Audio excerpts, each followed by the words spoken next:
Okay, hello there.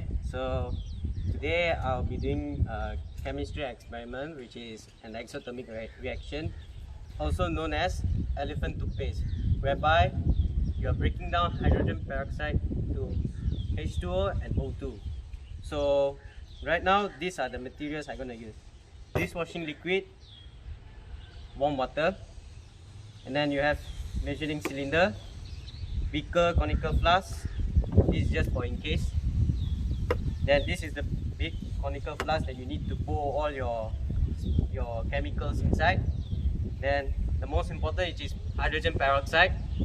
This one I got, which is 50% concentration.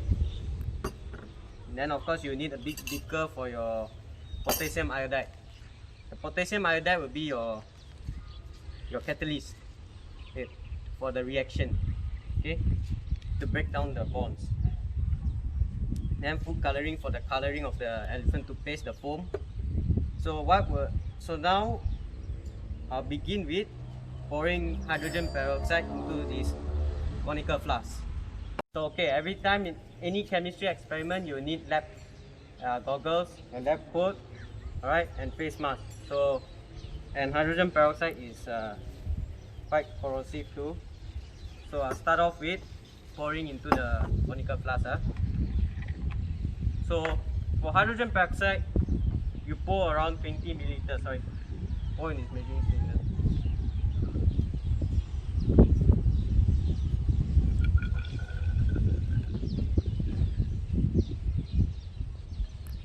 Alright, 20 milliliter. Okay, pour into the conical flask. Close it.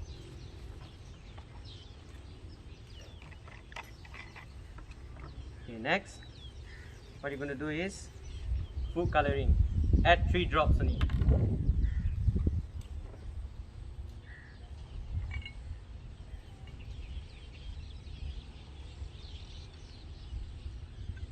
Alright, 3 drops. And you swirl it. Swirl, let it mix. Alright.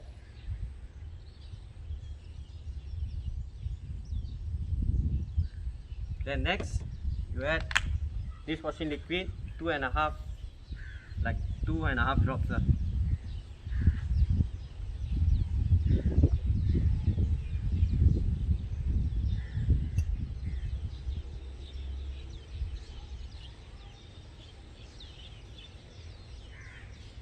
Okay, enough.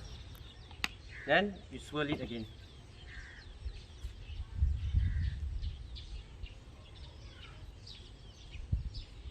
Okay. Alright, then your potassium iodide, take 1 tablespoon and pour in the beaker.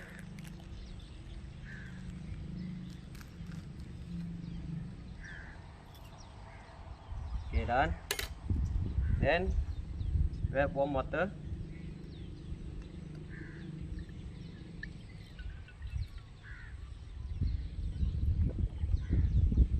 Enough. Then you stir it until you can't see any more clumps, right? We just add a little bit more potassium iodide.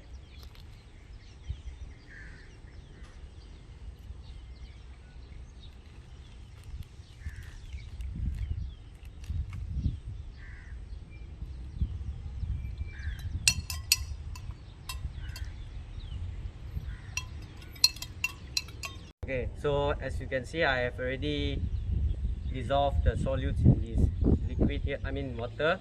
So now what I'm going to do is, okay, swirl a little bit more, then stand far away a bit, then I pour.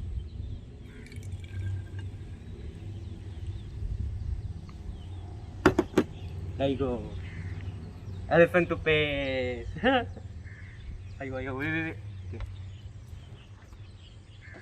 Okay. This is an exothermic reaction. Yeah.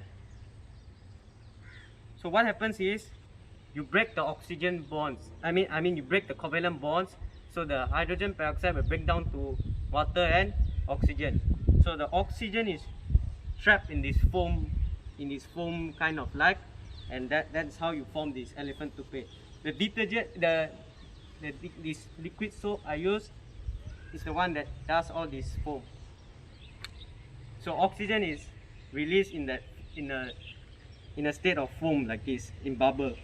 So that's how it works. The potassium iodide is the catalyst. You all know rate of reaction, right? Yes. As you can see, it's hot. Very hot. Ooh.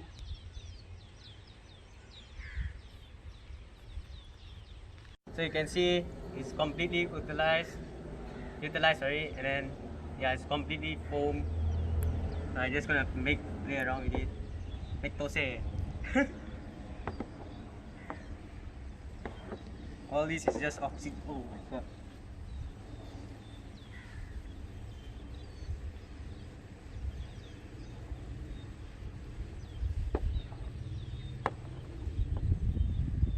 Right, so right now, I don't know what to do with this. I mean, I don't want to keep this excess hydrogen peroxide. So what I'm going to do is, I'm just going to have fun a bit. So I'm just going to pour all the hydrogen peroxide, finish it up, then pour excess food coloring, everything in excess. The potassium iodide, so I want to finish it.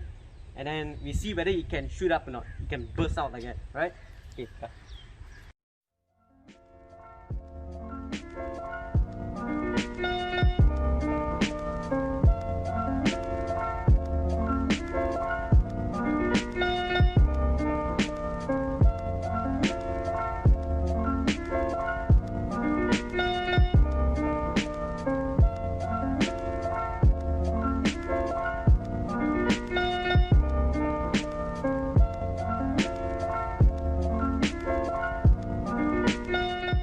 Okay, now this is the potassium iodide. I'm gonna pour. I'm praying it's gonna shoot up. Oh my god! Oh yo! Hey, look at the steam, bro. Hey, I want to clean up this, bro.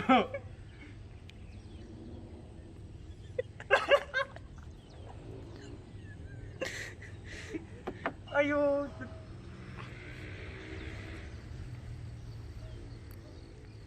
There you go. What is this? Elephant toothpaste.